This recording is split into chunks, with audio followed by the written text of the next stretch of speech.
Way to go! You've made it to the last of 4 set theory clauses in this course. Except allows you to include only the records that are in one table but not the other. Let's mix things up and look into the SQL code, end result first, and then dive into the diagram.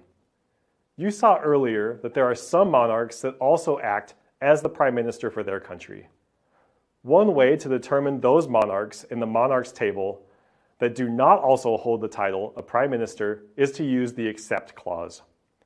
This SQL query selects the monarch field from monarchs and then looks for common entries with the prime minister's field, while also keeping track of the country for each leader.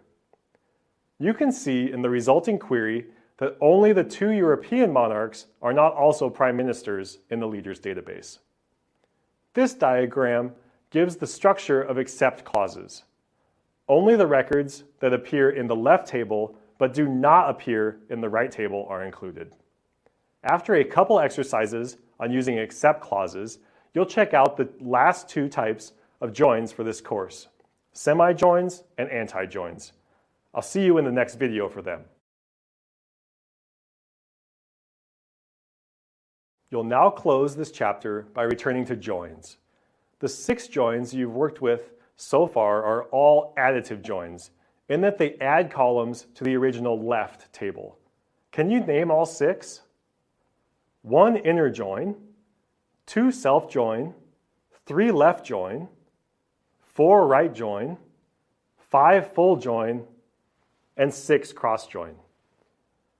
The last 2 joins we will cover use a right table to determine which records to keep in the left table. In other words, you use these last 2 joins, semi-join and anti-join, in a way similar to a where clause, dependent on the values of a second table. Let's try out some examples of semi-joins and anti-joins, and then return to the diagrams for each.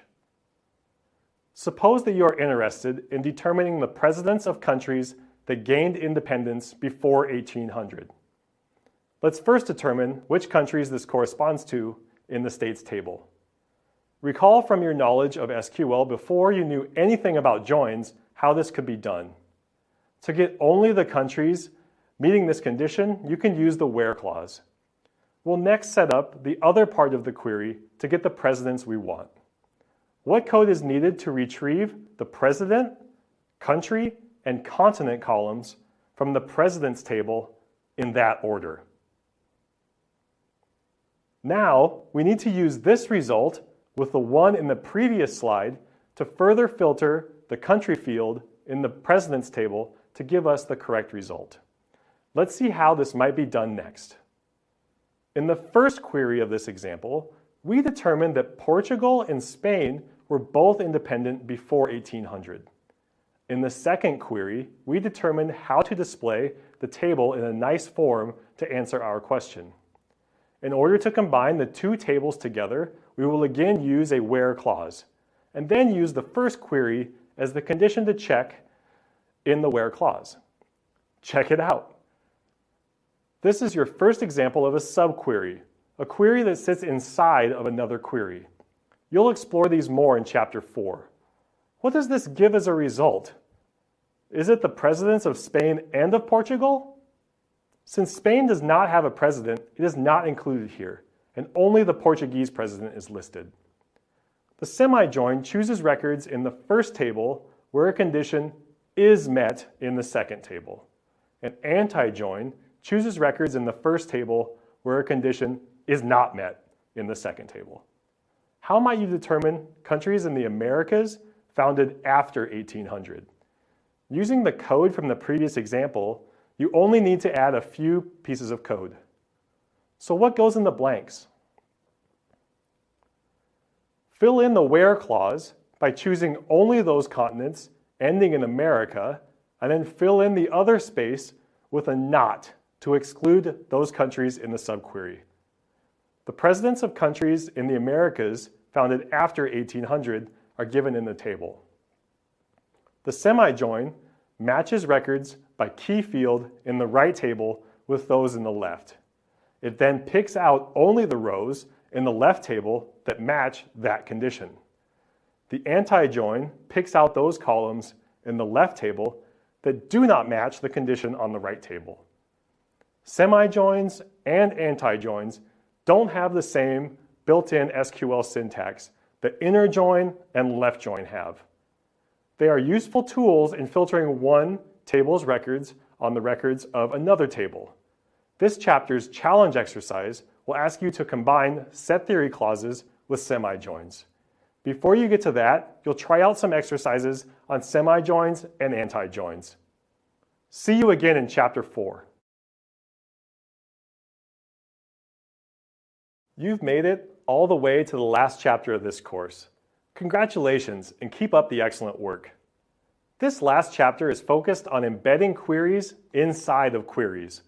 These are called nested queries and also known as subqueries, as you saw in Chapter 3. The most common type of subquery is one inside of a where statement. Let's check out another one of these now with a little bit of setting up to do first, of course. You see many examples of using a subquery inside a where clause already with the semi-join and anti-join examples and exercises you just completed.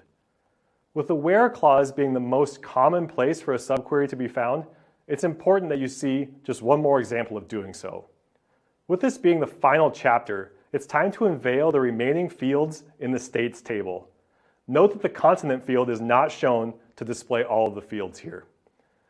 The FERT rate field gives an estimate for the average number of babies born per woman in each country. The Women Parley PERC field gives the percentage of women in the elected federal parliament for each country. Across these 13 countries, how would you determine the average fertility rate? We will use the average fertility rate as a part of a subquery. Recall how this is done. The average babies born to women across these countries is 2.28 children. Let's use the previous slide's query as a subquery to determine Asian countries that fall under this average. You'll see the code in a couple steps. First, we select the country name and the fertility rate for Asian countries. Next, we want to choose records where FERT rate is smaller than... What comes next? The subquery is to get the average fertility rate. And now we can check out our result to make sure it makes sense. It appears so. These are the two Asian countries we were looking for with fertility rates below 2.28 babies per woman. The second most common type of a subquery is inside of a select clause. The task here is to count the number of countries listed in the states table for each continent in the Prime Minister's table. Let's again take the stepwise approach to setting up the problem. What does this code do? It gives each of the 5 continents in the Prime Minister's table.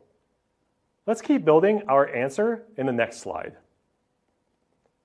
Next is determining the counts of the number of countries in states for each of the continents in the last slide. Combining a count clause with a where statement matching the continent fields in the 2 tables gets us there. Let's check out the code and then discuss a bit further.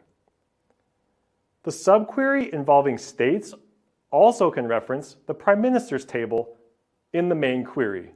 Anytime you do a subquery inside a select statement like this, you need to give the subquery an alias like countries num here. Please pause the video here and carefully review this code.